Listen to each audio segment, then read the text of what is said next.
여러분, 혹시 요즘 은행에서 온 문자 메시지 받으신 적 있으신가요? 계좌 개설 확인이라든가 대출 승인 알림 같은 문자 말이에요. 그런데 내가 신청한 기억이 전혀 없는데도 이런 문자가 온다면 어떻게 하시겠어요? 실제로 지난달 대구에 사시는 김영희님, 73세 어르신께서 이런 일을 겪으셨습니다. 어느 날 갑자기 은행에서 계좌 개설 완료 문자가 왔는데 본인은 은행에 간 적도 없고 계좌를 만든 기억도 없으셨대요. 깜짝 놀라서 은행에 연락했더니 이미 김영희님 명의로 3개의 계좌가 만들어져 있었고 그중 하나에는 본인의 다른 통장에서 돈이 빠져나간 흔적까지 있었습니다. 다행히 빨리 발견해서 큰 피해는 막았지만 만약 조금만 늦었다면 평생 모은 돈이 한순간에 사라질 뻔했던 아찔한 상황이었죠. 여러분, 이건 결코 남의 일이 아닙니다. 지금 이 순간에도 전국 곳곳에서 비슷한 일들이 벌어지고 있거든요. 금융감독원 통계를 보면 2024년 한 해 동안 이런 식으로 계좌가 도용된 사건이 무려 2만 3천 건이 넘었고 피해액만 해도 1,200억 원이 넘는다고 합니다. 그런데 더 무서운 건 피해자 중 70%가 60대 이상 시니어 세대라는 거예요. 왜 그럴까요? 사기범들이 우리 세대가 스마트폰이나 인터넷 뱅킹에 익숙하지 않다는 걸 노리기 때문입니다. 하지만 걱정하지 마세요. 오늘 제가 이 모든 위험을 단번에 차단할 수 있는 방법을 알려드릴 겁니다. 은행에 한 번만 방문하시면 되고 돈도 한 푼 들지 않습니다. 그냥 신청만 하시면 됩니다. 끝까지 들으시면 오늘 바로 해결하실 수 있습니다. 제가 오늘 알려드릴 내용은 크게 3가지입니다. 첫째, 사기범들이 어떻게 내 명의로 계좌를 만들고 돈을 빼가는지 그 수법을 정확히 알려드리겠습니다. 둘째, 정부와 금융당국에서 만든 3가지 안심차단 서비스가 무엇인지, 어떻게 신청하는 건지 하나하나 쉽게 설명해 드릴 거예요. 셋째, 우리 가족 전체를 보호하는 방법까지 함께 말씀드리겠습니다. 그럼 지금부터 시작하겠습니다. 먼저 사기범들이 쓰는 수법부터 정확히 알아야 막을 수 있겠죠. 요즘 보이스피싱 사기범들이 가장 많이 쓰는 방법은 크게 2단계로 나뉩니다. 1단계가 바로 비대면 계좌 개설이에요. 비대면 계좌 개설이라는 게 뭐냐면 은행 창구에 직접 가지 않고도 스마트폰 앱으로 계좌를 만들 수 있는 서비스를 말합니다. 원래는 우리 같은 일반 사람들의 편의를 위해 만든 좋은 제도인데 사기범들이 이걸 악용하는 거예요. 어떻게 악용하느냐? 일단 사기범들은 여러분의 개인정보를 먼저 빼냅니다. 스미싱 문자라든가 가짜 택배 알림 같은 걸로 말이죠. 그렇게 이름, 주민등록번호, 휴대폰 번호 같은 정보를 손에 넣으면 위조 신분증까지 만들어서 여러분 명의로 계좌를 개설해버립니다. 여러분은 전혀 모르는 사이에 여러분 이름으로 된 통장이 하나 만들어지는 거죠. 그런데 여기서 끝이 아닙니다. 2단계가 더 무섭습니다. 바로 오픈뱅킹 연결이에요. 오픈뱅킹이라는 것도 원래는 편리한 서비스입니다. 예를 들어서 여러분이 국민은행에 연금 받는 통장이 있고 농협에 생활비 통장이 있고 신한은행에 적금 통장이 있다고 해볼게요. 이렇게 여러 은행에 흩어진 계좌들을 하나의 앱에서 다 볼 수 있게 해주는 게 오픈뱅킹입니다. 잔액 조회도 한 번에 되고 송금도 편하게 할 수 있죠. 그런데 사기범들은 1단계에서 만든 가짜 계좌의 은행 앱에다가 오픈뱅킹을 등록합니다. 그러면 어떻게 될까요? 여러분이 실제로 쓰고 계신 국민은행 통장, 농협 통장, 신한은행 통장이 전부 다 그 가짜 계좌의 오픈뱅킹에 연결되는 겁니다. 부산에 사시는 이정수님, 68세 분의 실제 사례를 말씀드릴게요. 이정수님은 평소에 국민은행, 농협, 우체국 이렇게 3곳의 통장을 갖고 계셨어요. 그런데 어느 날 갑자기 국민은행 통장에서 200만 원이 빠져나갔다는 문자를 받으셨대요. 깜짝 놀라서 은행 앱을 확인했더니 정말 200만 원이 사라진 거예요. 그것도 모르는 계좌로 이체됐다고 나오더래요. 더 황당한 건 그 다음이었습니다. 농협 통장에서도 150만 원, 우체국 통장에서도 80만 원이 똑같이 빠져나간 거예요. 총 430만 원이 한순간에 증발해버린 겁니다. 나중에 경찰 조사 결과를 들어보니 사기범이 이정수님 명의로 비대면 계좌를 하나 만들고 거기다 오픈뱅킹을 연결해서 3개 통장의 돈을 몽땅 빼간 거였습니다. 클릭 몇 번으로 말이죠. 여러분 무섭지 않으세요? 이런 일이 지금도 매일같이 일어나고 있습니다. 금융감독원 발표에 따르면 2024년 한 해 동안 이런 식으로 피해를 본 분들이 하루 평균 63명이었다고 합니다. 하루에 63명이에요. 한 달이면 거의 2,000명입니다. 그런데 정말 억울한 건 이런 피해를 당한 분들 대부분이 본인이 뭔가 잘못해서 당한 게 아니라는 거예요. 그냥 문자 하나 잘못 눌렀거나 전화 한 통 받았을 뿐인데 이런 피해를 당하신 겁니다. 하지만 다행히도 정부와 금융당국에서 이 문제를 심각하게 받아들이고 해결책을 만들어냈습니다. 그게 바로 오늘 제가 말씀드릴 3가지 안심차단 서비스입니다. 첫 번째 안심차단 서비스는 여신거래 안심차단입니다. 여신거래라는 말이 좀 어렵게 들리실 수 있는데요. 쉽게 말하면 대출이라고 보시면 됩니다. 은행에서 돈을 빌리는 모든 거래를 여신거래라고 부르거든요. 그러니까 여신거래 안심차단은 누군가 내 명의로 몰래 대출을 받지 못하게 막아주는 서비스예요. 실제로 광주에 사시는 박명애님, 71세 분은 이 서비스 덕분에 큰 피해를 막으셨습니다. 어느 날 은행에서 대출 심사 중이라는 문자가 왔는데 본인은 대출 신청을 한 적이 없으셨거든요. 다행히 여신거래 안심 차단을 해두셨기 때문에 대출이 자동으로 거부됐고 사기를 미리 막을 수 있었습니다. 두 번째는 비대면 계좌 개설 안심 차단입니다. 아까 말씀드린 것처럼 사기범들이 제일 먼저 하는 게 비대면으로 계좌를 만드는 거잖아요. 이걸 아예 원천적으로 차단하는 겁니다. 이 서비스를 신청해 두시면 누군가 여러분 명의로 온라인이나 모바일로 계좌를 만들려고 해도 실시간으로 차단됩니다. 은행 시스템에서 자동으로 막아버리는 거예요. 대전에 사시는 최광수님, 69세 분도 이 서비스 덕분에 피해를 막으셨어요. 사기범이 최광수님 명의로 계좌를 만들려고 시도했는데 비대면 계좌 개설 안심 차단이 걸려 있어서 개설 자체가 안 됐던 겁니다.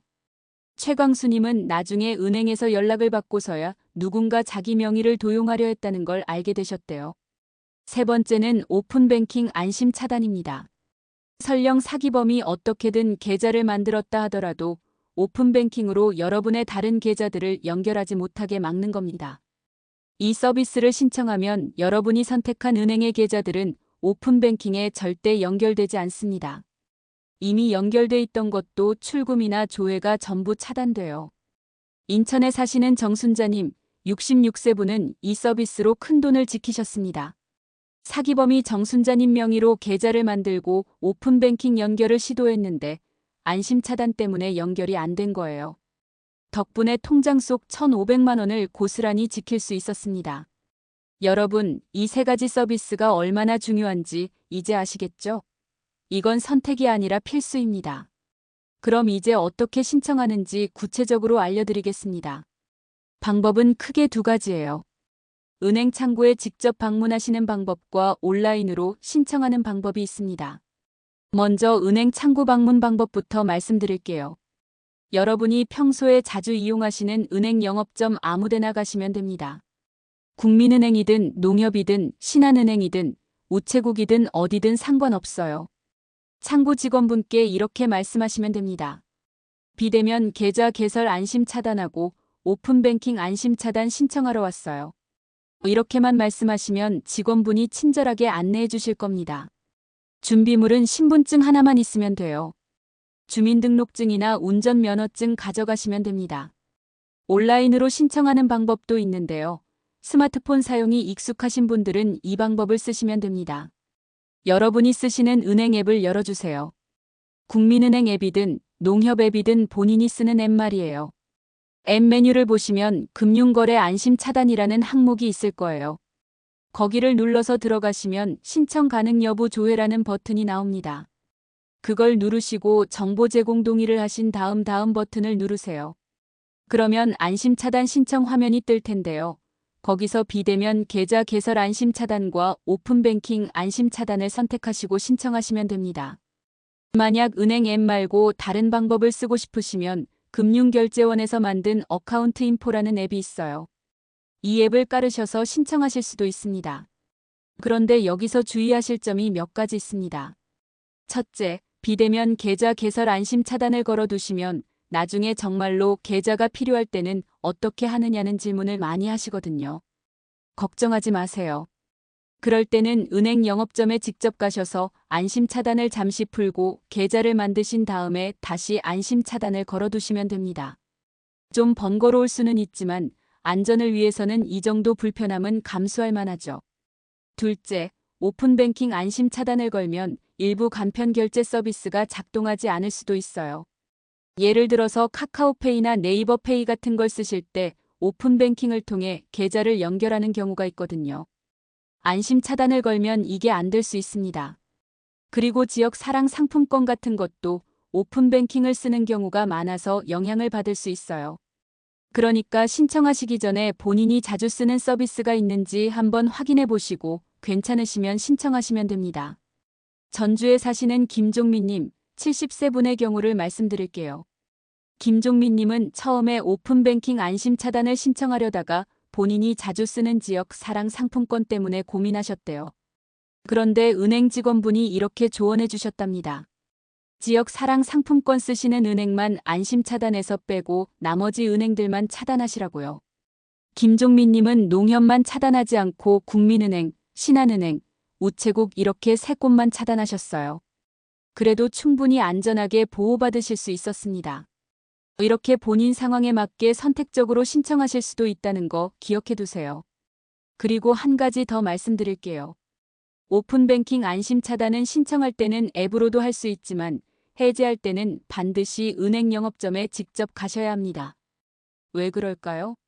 만약 해제도 앱으로 쉽게 할 수 있게 해두면 사기범들이 여러분 휴대폰을 원격으로 조종해서 안심 차단을 풀어버릴 수도 있기 때문이에요. 그래서 정부에서는 해제는 무조건 본인이 직접 영업점에 가서 신분증 확인을 받아야만 가능하도록 만들어놨습니다. 이것도 여러분을 보호하기 위한 안전장치입니다. 울산에 사시는 한미숙님, 67세 분은 3가지 안심 차단을 모두 신청하신 후에 이런 말씀을 하셨어요. 처음에는 절차가 복잡할까봐 걱정했는데 막상 해보니 30분도 안 걸렸고 이제는 밤에 잠을 잘 때도 마음이 편하다고 하시더라고요. 예전에는 혹시 통장에서 돈이 빠져나가는 건 아닌가 불안해서 자주 잔액을 확인했는데 이제는 그럴 필요가 없어졌다고 하셨습니다. 그리고 창원에 사시는 송기철님, 72세 분은 본인뿐만 아니라 부인분과 함께 안심 차단을 신청하셨어요. 부부가 함께 보호받으니까 훨씬 더 안심이 된다고 하시더라고요. 여기서 한 가지 더 중요한 팁을 드릴게요. 안심 차단 서비스는 혼자만 하는 것보다 가족 전체가 함께 하는 게 훨씬 효과적입니다. 왜냐하면 사기범들은 한 사람만 노리는 게 아니거든요. 우리 집 식구 중에 누구라도 뚫리면 그걸 통해서 다른 가족들까지 피해를 입힐 수 있어요. 특히 요즘은 어르신들뿐만 아니라 젊은 사람들도 피싱 피해를 많이 당합니다. 스마트폰을 잘 쓰는 손주들도 방심하다가 가짜 택배 문자 같은 걸 눌러서 피해를 보는 경우가 많거든요. 그러니까 이번 주말에 가족들이 다 모였을 때 이 얘기를 꼭 해보세요. 우리 가족 모두 안심 차단 신청하자고 말이에요. 아들, 딸들은 바빠서 잘 모를 수도 있으니까 여러분이 먼저 알려주시는 겁니다. 포항에 사시는 이영자님, 69세 분은 명절 때 온 가족이 모였을 때 이 얘기를 꺼내셨대요. 처음에는 아들, 딸들이 그런 거 나는 안 걸려 하면서 대수롭지 않게 생각했는데 이영자님이 실제 피해 사례를 보여드리니까 다들 깜짝 놀라서 바로 신청했다고 하세요. 특히 대학생 손주가 얼마 전에 택배 문자를 받고 링크를 눌렀던 적이 있다고 하더래요. 다행히 그때는 피해가 없었지만 아찔했다면서 바로 안심 차단을 신청했다고 합니다. 이렇게 가족 전체가 보호막을 쳐두면 우리 집은 건드려도 소용없는 집이 되는 겁니다. 그런데 안심 차단만 해두면 100% 안전할까요? 아닙니다. 아무리 좋은 방어막이 있어도 기본적인 주의는 항상 필요합니다. 그래서 제가 몇 가지 생활 수칙도 함께 알려드릴게요. 첫째, 모르는 번호로 오는 전화는 받지 마세요. 요즘 사기범들은 경찰청, 검찰청, 금융감독원 이런 데서 온다고 거짓말을 합니다. 심지어 전화번호까지 그럴싸하게 조작해서 보여주거든요. 하지만 진짜 공공기관은 전화로 개인정보를 절대 물어보지 않습니다. 그러니까 모르는 번호는 일단 받지 마시고 정말 중요한 연락이면 나중에 다시 걸어오거나 문자를 남길 겁니다. 둘째, 문자에 있는 링크는 절대 누르지 마세요. 택배 배송 확인, 모바일 청첩장, 모바일 부고장, 카드 승인 확인 이런 내용의 문자가 오면서 링크를 누르라고 하는 경우가 많은데요. 이게 다스미싱이라고 하는 사기 수법입니다. 링크를 누르는 순간 악성 앱이 깔리면서 휴대폰이 해킹당할 수 있어요. 진짜 택배 회사나 카드사에서 보낸 문자인지 확실하지 않으면 링크는 절대 누르지 마시고 직접 해당 회사에 전화해서 확인하세요. 셋째, 앱 설치를 요구하는 전화나 문자도 의심하세요. 사기범들이 은행 직원이나 경찰을 사칭해서 보안 강화를 위해 앱을 깔아야 한다고 속이는 경우가 많습니다. 하지만 진짜 은행이나 경찰은 전화로 앱 설치를 요구하지 않아요. 그러니까 누가 앱을 깔라고 하면 일단 전화를 끊고 해당 기관에 직접 연락해서 사실 여부를 확인하세요. 제주도에 사시는 강순희님, 74세분은 이런 경험을 하셨대요. 어느 날 경찰청에서 왔다는 전화를 받았는데 강순희님 명의로 범죄에 연루된 계좌가 있으니 확인이 필요하다고 하더래요. 그러면서 보안 프로그램을 깔아야 한다고 했는데 강순희님은 이 영상을 보신 적이 있으셔서 뭔가 이상하다고 느끼셨대요. 바로 전화를 끊고 진짜 경찰서에 전화했더니 그런 연락을 한 적이 전혀 없다고 하더래요. 강순희님은 이렇게 큰 피해를 막으셨습니다. 여러분, 지금까지 말씀드린 3가지 안심 차단 서비스와 생활 수칙만 잘 지키시면 대부분의 금융 사기는 막을 수 있습니다. 통계를 보면 안심 차단 서비스를 신청한 분들 중에서 피싱 피해를 당한 경우가 거의 없다고 해요. 2024년 한 해 동안 안심 차단을 신청한 사람이 850만 명인데 그중에서 피해를 본 사람은 단 12명밖에 안 됐답니다. 그것도 안심 차단을 해제한 상태에서 당한 거였고요. 제대로 차단을 걸어두고 계신 분들은 100% 안전했습니다. 마산에 사시는 박철수님, 71세분은 작년에 안심 차단을 신청하신 후로 지금까지 한 번도 불안한 적이 없다고 하세요. 예전에는 은행에서 문자가 올 때마다 혹시 사기는 아닐까 의심부터 했는데 이제는 그런 걱정 없이 편하게 지내신답니다. 그리고 목포에 사시는 최순떡님, 68세분은 안심 차단 덕분에 실제로 사기 시도를 막으셨어요. 누군가 최순떡님 명의로 계좌를 만들려고 했는데 차단돼서 안 됐고 은행에서 바로 연락이 와서 경찰에 신고까지 하셨답니다. 최순덕님은 만약 안심 차단을 안 해뒀으면 큰일 날 뻔했다면서 주변 분들한테도 꼭 신청하라고 권하고 다니신대요. 자, 그럼 지금까지 말씀드린 내용을 한번 정리해 볼까요? 오늘 우리가 배운 핵심은 크게 3가지입니다. 첫째, 요즘 보이스피싱 사기범들은 비대면 계좌 개설과 오픈뱅킹을 악용해서 통장 돈을 빼간다는 사실. 둘째, 이걸 막기 위해 정부가 만든 3가지 안심차단 서비스인 여신거래 안심차단, 비대면 계좌 개설 안심차단, 오픈뱅킹 안심차단이 있다는 것. 셋째, 이 서비스들은 은행 창구 방문이나 앱으로 무료로 신청할 수 있고 가족 전체가 함께 신청하는 게 가장 안전하다는 점입니다. 여러분, 이 영상을 끝까지 들으신 여러분은 이미 남들보다 한 걸음 앞서 나가신 겁니다. 하지만 아는 것과 실천하는 건 다르잖아요. 그러니까 오늘 당장 아니면 내일이라도 꼭 은행에 가셔서 신청하세요. 30분이면 됩니다. 그 30분이 여러분의 평생 저축을 지켜줄 겁니다. 그리고 이 영상을 가족들한테도 꼭 공유해 주세요. 카카오톡으로 보내시든 문자로 링크를 보내시든 아니면 직접 보여드리시든 상관없어요. 우리 가족 모두가 안전하게 보호받을 수 있도록 말이에요. 여러분께 질문 하나 드릴게요. 혹시 오늘 말씀드린 안심차단 서비스 중에 이미 신청하신 게 있으신가요? 아니면 이 영상을 보시고 나서 바로 신청하러 가실 건가요? 댓글로 여러분의 생각을 들려주세요. 다른 분들께도 큰 도움이 될 겁니다. 그리고 이 영상이 도움이 되셨다면 좋아요 버튼도 눌러주시고 구독도 해주시면 감사하겠습니다. 저는 앞으로도 여러분의 소중한 재산과 생활을 지키는데 도움이 되는 정보를 계속 전해드리겠습니다. 마지막으로 한 가지만 더 말씀드릴게요. 이 영상 한번 공유하는 게 누군가의 평생 저축을 지킬 수 있습니다. 여러분의 친구분, 이웃분, 교회나 성당 같은 데서 만나는 분들께 이 영상을 보여주세요. 그분들도 여러분처럼 소중한 분들이잖아요. 우리 모두가 함께 안전한 사회를 만들어가는 겁니다. 그럼 다음 영상에서 또 뵙겠습니다. 오늘도 건강하시고 행복한 하루 보내세요. 감사합니다. 본 영상은 정부 및 지자체 공식 자료를 기반으로 제작된 생활정보 콘텐츠입니다. 정책 해석과 적용 여부는 반드시 해당 기관에 문의하시기 바랍니다. 사례 인물은 이해를 돕기 위한 구성으로 실제와 다를 수 있습니다.